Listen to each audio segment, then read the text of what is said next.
Got a brand new floor plan for you from Alliance today. If you've got a half-ton pickup and you're looking for something to take your family around, but you don't want the same stick and tin bunkhouse as everybody else, you want something a little more upscale? Stay tuned. You might like what you see today. Hello and welcome, everybody. Josh the RV Nerd of Bish's RV down here at Alliance today at their big dealer display where they're showcasing all the new stuff, and they continue to expand their Delta Ultralight line. And this new model right here, it's kind of like the little brother version of the full Delta 251 BH. Very similar layout, not done exactly the same, but for the most part, what's kind of crazy is all the stuff that's still included in it, despite the fact that it's a little bit lighter weight and a little bit less money, which never seems to offend anybody. Like, we still have that composite wall and floor construction, so if you're looking for that, you're worried about water penetration, you're looking for that peace of mind, this still has a walkable roof with an easy ladder to get up top. 200-watt solar package to keep your batteries topped off. Still has a private True Queen bed in the front, so if you're a little bit taller than the average bear like me, your feet won't hang off the bed and get chewed on by the bed goblin union. This thing also has about an acre of countertop space, and they decided to actually include the electric space heating Tootsie Toaster on this one, where they haven't done that in some other models. So they're kind of giving it an offset. The things that this does, the Big Brother doesn't. The thing the Big Brother does, this one doesn't. Kind of, two sides of the same coin, effectively. We still have that enclosed and forced air heated belly. We're riding on Goodyear Endurance radials. This also rides on a Norco chassis, so not a traditional Lippert I-beam frame. You might notice it doesn't have a nose cap. The couple things this doesn't do that full Delta does are, generally speaking, cosmetic. There's very little in the way of functional difference between them. Like, we still have a stovetop exhaust vent hood, still have the nice TV across from the seating, but you might notice it's a very basic 2-bench dinette. And things like that, giving you the good with the bad. We're going to close the slide to take a look at it and travel in road mode and all those things. If you appreciate that extra effort showing you all the storage, hit that subscribe button, like our video, and let's get in there and see if this is the right one for you and your family or not. So let's start from the very beginning, because as Mary Poppins taught us, that's a very good place to start. We're going to start at the bottom, work our way up. We have a carpetless floor flush slide, and we have no heat vents in the floor. You might notice the carpetless slide flat sometimes has a little bit of a bacon effect. People sometimes look at that and they interpret it as a problem with the flooring. There's nothing with the flooring. That's just extra fabric, basically, that's hanging over the edge of it. And again, sometimes it has that wrinkly wave effect. Not always. I don't love it, but that's what's happening there. Now, there's going to be someone. Actually, there's a regular viewer, Mr. Steve Z. And this is not a criticism of Steve, by the way. I'm just commenting that Steve watches regularly, and he's going to say, this I don't like, because what are you supposed to do on a rainy day when you're stuck inside for a while? There's no comfortable place to sit, only a clunky dinette. But there's also people who, like, listen, I'm trying to keep this within potential half-ton towability. I can deal with that on a rainy day. But I need to keep this thing where I can sleep and feed my whole family. That's what this camper's goal is here to kind of do. And for that purpose, I think it does very well. Now, what I'm not sure of at the time that I'm recording this, sorry, I'm trying to get around this dinette bench without making you motion sick so you can see everything. I don't know if there are any sofa swaptions planned for this model. I don't know if they plan on offering an optional hide-a-bed or theater seat. I'm guessing they probably will, but I don't know that for certain. And I don't want to speak on Alliance's behalf and get that wrong. So I just kind of want to tell you what it is. And if I can't get clarity on that before this video ends or before the footage is edited, contact our team and we can verify for you. Now, up top here, they've got the Coleman Mach Air Unit, which is going to be centralized through the whole RV. That's a 15,000 BTU unit, by the way. When you are at the seating, if everyone is kind of stuck over here, you at least have decent entertainment there. And this model doesn't provide the world's greatest campsite window coverage, but when you are sitting down here, you actually can see out of the windows that are provided fairly well. The entry door window is prepped for a privacy shade, and something that's actually kind of helping is how the bunk windows are also off the campside of the RV. Although, look at the bottom window. If the camp kitchen's open, it is generally going to be obscured. I really like, though, how they are not using like drawstring fed pleated shades up in that bunk area where kids' floppity flop legs could kind of kick those suckers and knock them around. And Of course, you have a propane furnace, but we also have that electric space heater down there giving us some nice bonus heating without eating up our propane. And there's some decent storage above that fireplace. Plus, I love the big pots and pans storage. Now, that is a smaller oven, but they're still including an oven. There's so many manufacturers that have just stopped offering ovens at all because it's an expensive object that statistically the majority of RVers don't use. Now, there's some folks down south whose heads just exploded because without an oven to do some cookies and biscuits, they're just not going to go camping. And I understand that. There's different strokes for different folks. But Alliance has continued to offer a fully equipped kitchen in these, which I respect. They also do some really creative things in their kitchen. I love the fact that they gave us not just a spot for wastebasket, they gave us a wastebasket. And their farm sinks are actually a side drain sink because the wastebasket would be in the way. But this actually, if you want to put like a rinse basin in there, makes more sense because you can have your your soap and water bucket on one side to wash the dishes, and then you can rinse them on the other side where there's the drain. It works really, really well. They're always really crafty in how they come up with stuff like that. And I didn't mention it, but you may notice that flip-up countertop extension. It's not counter flush, but at least it's extra counter space. So hey, I'll take it. Now this is a big 12-volt compressor fridge, but what I like is what's going on with the Legend of Zelda secret behind it. Because that is what I call a practically perfect pantry situation. I love it when the storage comes to me instead of me digging elbow deep to get to the storage. It makes sense. It makes so much sense to me, especially if you're a little bit smaller. You have a hard time reaching in the back of a pantry. Now, for reaching to the back of the dinette storage, you're probably going to want to go to your big box store of your choice and get like a plastic tote or something like that to basically simulate a drawer.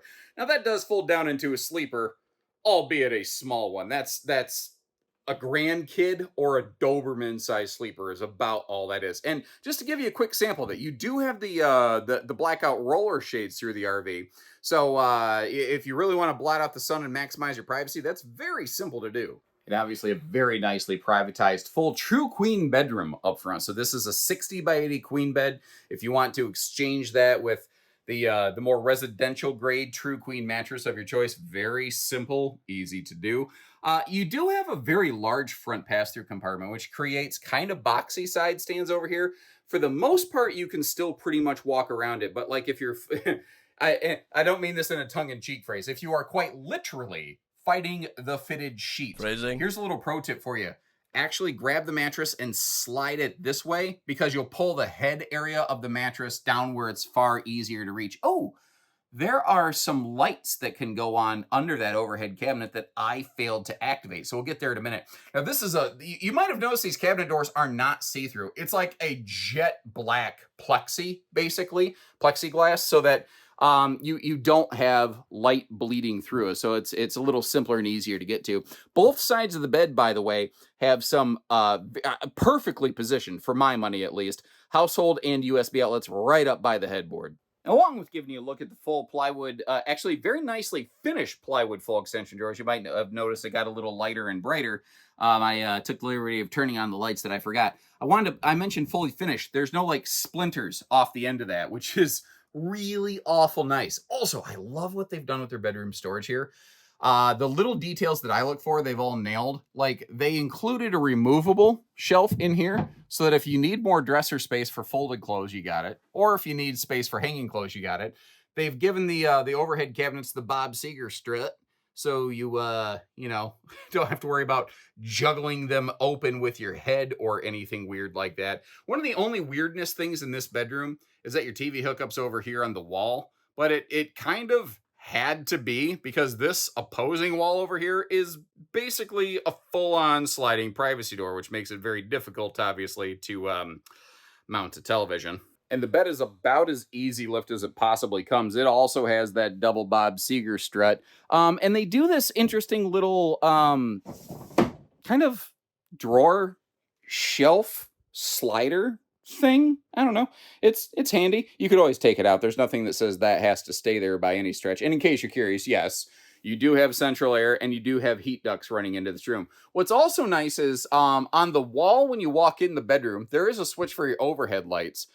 But this, I think, is brilliant. If you're walking out of the bedroom at night and you want to navigate your way over to the bathroom, you don't necessarily want to turn on all the lights. But what they let you do is you might notice you can turn on a couple of the lower light fixtures, like that little accent light down there, to be able to navigate the RV in the evening hours, which I think is very, very handy. Now, something I didn't display earlier when we were looking at storage is the fact that this TV is on a double swing arm pivot. I don't know that you really need to twist it very much while you're camping every day. If you want to, though, where it can be handy is it is actually acting as a little bit of a cabinet door to block off the storage that's back there. And the double swing arm does also make it easier to add, if you want to plug something into your HDMI plugs. By the way, you want to have fun with kids when young kids go, what are these? Tell them, oh, back in the day, our televisions used to dispense ketchup, mayo, and mustard, and that's where you plugged them in for the dispenser. And watch them just stare at you like, what? Because the colors will make sense, and they're going to be like, did you really do that? Be like, yeah, that's, people used to eat dinner in front of the TV all the time, so we installed condiment dispensers right in our televisions back when, and they're just never going to believe it, which is probably good. Anyway, under that dinette, something that you probably can't see just off camera is there is a set of household outlets. So if you do want to keep something powered up there, you can. Now, what they didn't do here is they did not go with any sort of cargo bunk functions. So these are just bunks. That being said, they're also nicely appointed bunks where you've got the breeze windows available for each. You have, power solutions for each kid. You have individual curtains for each kid. Although I do want to mention the upper bunk does have the central air duct directly into it, but lower bunks like this, if you close that curtain, there is no easy way to get airflow in there. So you may need to kind of come up with some sort of DIY solution for that. I would be really curious if anybody in the comment section has a good method that they've applied. Now, as we work into the bathroom, I just noticed something.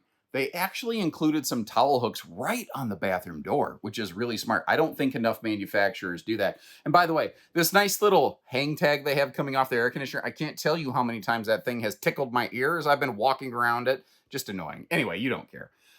No peekaboo, I smell you bathroom door. And I think most folks are probably going to be pretty pleased with that. This does have a conventional 4-inch fart fan. It would not be hard to upgrade and improve upon that, but from the factory level, that is what we have here. And thankfully, yes, there is a blackout privacy shade for that window so that when you are over here enjoying your morning constitutional, you don't, have to talk with the neighbors. Now, speaking of which, if I give you my toilet selfie champion routine, you can see very comfortable, fluffy, friendly space right there. And that is a soft closed lid, by the way.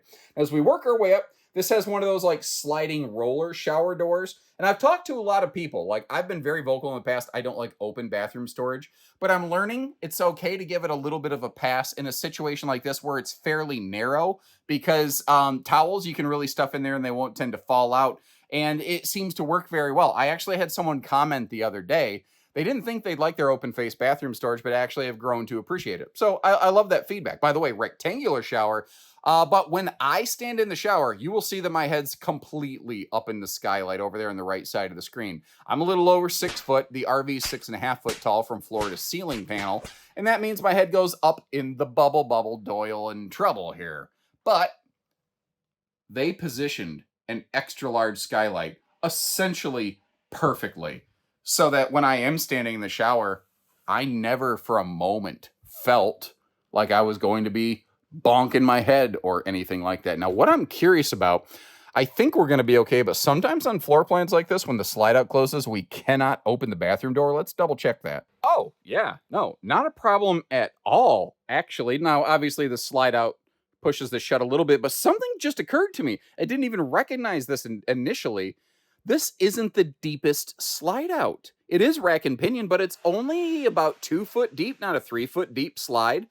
And as a result, it's not the most bossy space. Now, also as a result, accessing the refrigerator and the pantry stuff in transit is very easy. So the kitchen is going to be travel stop functional. If you're skinnier than me, you might be able to slide past this and get into the bedroom. but I don't want to consider that bedroom access. I don't really think it is. Now, one thing I will mention, if you're just trying to get the RV packed up, this is a rack and pinion slide, as I've said, so you can't slide out. Now, did you notice how that slide tilted a lot? That's actually what rack and pinion slides do. One of the cool things on a rack and pinion slide is if you want to open it only partially to get through, you can, but you should not sit in and occupy it while it's partially deployed. The refrigerator, the pantry, the storage under the dinette, that's a different story because those are anchored to more points and the stress is distributed. Manufacturers account for that. They don't account for a human body they didn't put there. But even when the slide's closed, your kitchen drawers, your sink is available, your bathroom. So it's... you could make the kids a sandwich and you could use the bathroom, but that's about all you're going to do. So let's talk towing factors real quick here. This RV is about 30 foot long, tip to tail. The total maximum gross vehicle weight's just under 7,500 pounds. It's got a decent, maybe a little bit light, but decent cargo capacity. For many late model tow package half tons, you're going to find this very nicely, comfortably within your limits. Now, if you're going to be towing through the Rocky Mountains, that may feel like an insufficient pairing to you. So where you take your RV is just as important as what you're towing and what you're towing it with. There's a lot of different factors there. For flat landing in southern Michigan, northern Indiana, where I call home, a late model tow package half ton would be a very solid pairing for this. But again, it all just depends. They put the Guantanamo Bay captivity cover over the power tongue jack on the front here to help keep the switches from kind of fouling out in the weather, which I think is kind of nice. They also, again, they use a different chassis, and it's not as obvious, from just a glance, but they actually do use a Norco huck-bolted frame on these as compared to the, the traditional Lippert I-beam frame. The underbelly is also enclosed and forced air heated, and I don't know if you're spotting it, but right behind those front stabilizers is actually your stinky slinky sewer tube, so you can keep all of your, camping chair stuff away from your black tank stuff so you don't end up with a case of pink eye the next time you put your arm on the armrest of your chair. And this thing, look at this. You could fit like 4 or 5 bodies in here. And I was actually surprised they maintained even an aluminum structure under the bed deck area. So most anything in this that's going to be like load bearing or structural, they've built with a welded aluminum cage as compared to just a generic stick built. Now their docking center here is somewhat open face. Most of your hookups actually take place on the outside of the RV, so you don't tend to really have water lines in here where it could potentially leak and dribble. What's interesting though is your hot cold outside sprayer control. So this is the one set of knobs to rule them all. On both side walls of the camper, you've got a hot cold sprayer, and in the back of it, under the awning. So you use these knobs to set your hot cold temp, and then that feeds all 3 sprayer points. I've not seen other brands jump on board that bandwagon yet. I'm a little bit surprised. Maybe I've missed something, but I haven't. I'm a little surprised other builders haven't done it. By the way, that is a rack and pinion slide, just in case you're curious. And these little black tabs that you're looking at, and if you're wondering what those are, they help grab the wiper seals to make sure that they fully flip in or flip out the way that they're supposed to. Kind of like, when you're setting up Halloween decorations and you create the jump scare, you want to make sure that you set something up so that the kids flip out the way they're supposed to. Then again, that may not actually be related at all. So again, I just ran into so I'm right next to a Valor toy hauler fifth wheel with a side patio, and I just rammed the center of my back right into the sharp ramp gate on that sucker. That felt delightful. Moving on from there. I've got a full Alliance factory tour and an Alliance lamination tour. So if you want to see how their Asdel composite sidewalls and floors come together, I actually have footage of that. If you really want to learn what goes on under the skin of these things, that's an easy way to do it. The awning is pretty decently sized.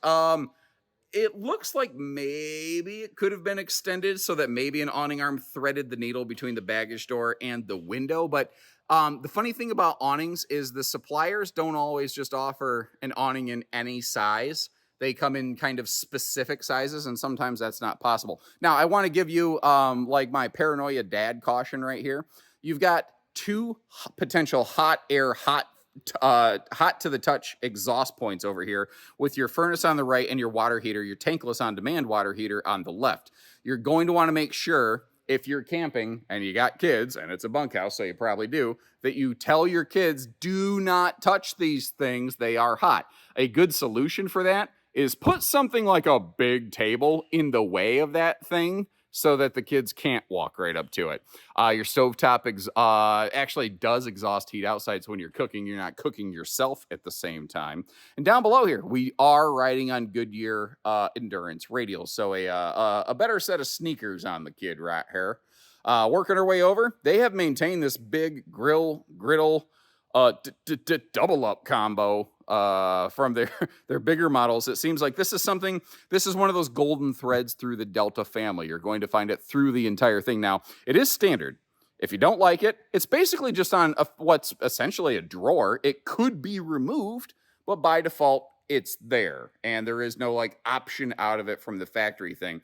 I did notice in here, there is a couple sets of power outlets, which is great. There's also a motion light there, which apparently I forgot to turn on. So that's my fault and my error.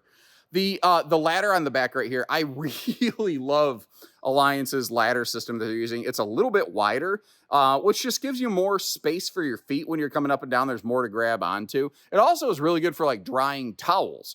Up top, you might just be able to see there's actually a little grab handle up on the roof, so that when you are making that roof to ladder transition, it's now safer and easier than ever. And taking a second look at our initial footage from the beginning of the video, just to peek at that 200-watt solar panel. When they first released the Delta Ultralight series, they weren't planning on putting any solar on it. And then they're like, you know what? Forget that. 200 watts of solar standard. It's not enough solar. It doesn't run anything. It's a nice battery tender. That's all it is. But it does that job very well. The back here, you do have a 300-pound accessory hitch, by the way, which is going to be pretty handy if you want to lug along like a bike rack or a small cargo tray for like a portable generator. And one of the things I wasn't sure about, I hadn't checked until just now, I am very pleased to report this has but a single crap tap. This is a single-headed sewer monster. You do not have two different sewer outlets right from the start. They were smart enough to plumb everything together. And it just makes your hookups and everything and your emptying of the tank so much simpler this way. So you've heard me talk enough. What do you guys think? Leave me a couple notes. Let me know what you're thinking. Positive, negative, whatever the case. I've tried to be fair with you. I'd love it if you were fair with me in return here. Also leave you links in the video description to check for pricing, availability, and similar floor plans from other builders, because Alliance is not the only one who makes a floor plan like this. There's quite a few people building a layout like this, and they all do a couple things that the other guys don't. So it's kind of nice to be able to get to see which one works best for you and which one doesn't, you know? And if, again, you appreciate the fair approach that we offer here, hit that subscribe button. We'll catch you on the next one. So take care, stay safe, have fun, and happy camping, everyone.